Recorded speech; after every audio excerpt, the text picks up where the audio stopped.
ஏதாவது ஒரு விஷயம் ரொம்ப மண்டையை போட்டு குழப்பிட்டே இருக்கு, இதுக்கு என்ன பதில்னு எனக்கு தெரியல அப்படின்னா, அந்த விஷயத்தை வந்து தூங்குறதுக்கு முன்னாடி யோசிச்சுட்டு இதுக்கு என்ன சொல்யூஷனாக இருந்தால் பெட்டராக இருக்கும் அப்படின்னு ஜஸ்ட்டு அந்த அந்த ப்ராப்ளத்தை யோசிச்சுட்டு தூங்கி காலையில் எழுந்திரிச்சு பார்த்தீங்க அப்படின்னா வில் ஹாவ் த சொல்யூஷன்.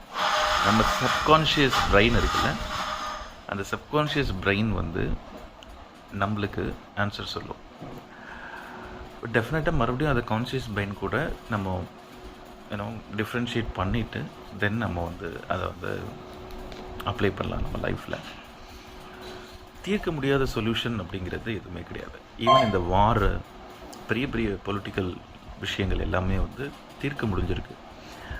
அடுத்தபடியாக பார்த்தோம் அப்படின்னா, அடுத்த 10 வருஷத்தில் இப்போ எங்கே போச்சு அந்த ஹிரோஷிமா நாகாசாகி, இப்போ எங்கே போச்சு இந்த பழைய வேர்ல்டு வார் 1, 2, அந்த நேரங்களில் அதெல்லாம் பெரிய ப்ராப்ளம், ரைட்? ஸோ இன்றைக்கி ஒன்றுமே கிடையாது. அதே மாதிரி இப்போ ரீசெண்டாக வந்து கோவிட், இன்றைக்கி ஒன்றுமே கிடையாது. அப்போ வந்து இட்ஸ் லைஃப் த்ரெட்டனிங், யார் வேணால் எப்போ வேணால் செத்து போகலாம். ஸோ வாழ்க்கையில் நடக்கக்கூடிய எவ்வளோ பெரிய பிரச்சனையாக இருந்தாலும் எல்லாத்துக்கும் சொல்யூஷன் நிச்சயமாக உண்டு. ஒன்று அதனோட ப்ராப்ளம் அதுவே அதனோட வீரியத்தை குறைச்சிரும், அப்படி இல்லை அப்படின்னா அதுக்கான சொல்யூஷன் கிடைக்கும், அப்படி இல்லை அப்படின்னா ஆல்டர்னேட்டிவ் ஏதாவது கிடைக்கும். பட் லைஃப்பில் நம்ம அந்த டிசிஷன்ஸை எடுக்க முடியாமல் இவ்வளோ பிரச்சனை வந்துச்சுன்னு யோசித்து நம்ம உடம்புக்குள்ளே சிரிக்கும்போது ஒரு ஹார்மோனும், சிந்திக்கும்போது ஒரு ஹார்மோனும், பிரச்சனை வரும்போது ஒரு ஹார்மோனும், சால்வ் பண்ணும்போது ஒரு ஹார்மோனும் சுரக்க ஆரம்பிக்கும். இந்த ஹார்மோனல் இம்பேலன்ஸ்னால மனிதர்களுடைய என்டையர் பாடி சிஸ்டம் வந்து பயங்கரமாக கொலாப்ஸ் ஆகும். நல்லா இருந்தானப்பா திடீர்னு செத்து போயிட்டான், நல்லா இருந்தானே இவனுக்கு கிட்னி ஃபெயிலியரா, நல்லா இருந்தானே இவனுக்கா பிளட் ப்ரெஷர், சுகர், தைராய்டு, இந்த மாதிரி. ஸோ இதுக்கு காரணங்கள் வந்து நம்மளுடைய சிந்தனைகளும் நம்ம சுற்றி இருக்கிற ப்ராப்ளம்ஸை நம்ம பார்க்குற விதம். ஸோ தயவு செஞ்சு ப்ராப்ளம்ஸை வந்து we should not make problem as a big challenge.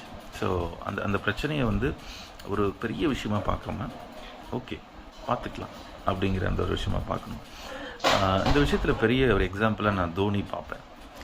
அவங்க வந்து என்ன மேட்ரு நடந்தாலும் ஓகே அப்படின்னு ரொம்ப கூலாக இருப்பாங்க, கேப்டன் கூல் அப்படிங்கிறது. அண்ட் அதே ஆட்டிடியூட் வந்து அவர் நிச்சயமாக இருக்கிற 11 பிளேயர்ஸ் கிட்டையும் ட்ரான்ஸ்ஃபார்ம் பண்ணியிருந்தார் அப்படின்னா இந்தியா வந்து தி பெஸ்ட்டாக டெவலப் ஆகிருக்கும். பட் அந்த ட்ரான்ஸ்ஃபர்மேஷன் பண்ணுறதுல வந்து அங்கே சரியாக நடக்கலை. விராட் அந்த மாதிரி இல்லை, அடுத்தடுத்த பிளேயர்ஸ் யாரும் அந்த மாதிரியான ஒரு மைண்ட் செட்டோடு அங்கே இல்லை. கேட்டால் தோனி தான், சச்சின் தான். பட் ஆக்சுவலி வந்து அதை கரெக்டான ஒரு லீடர்ஷிப் மூலிமா ட்ரான்ஸ்ஃபர் பண்ண முடிஞ்சிருக்கணும். நம்மளோட ப்ராப்ளமோ சொல்யூஷனோ ஹெல்த்தோ வெல்த்தோ ஹாப்பினஸோ எதனாலும் ட்ரான்ஸ்ஃபர் பண்ண முடியுது அப்படின்னா தான் அது கரெக்டான ஒரு சக்ஸஸாக பார்க்குறேன்.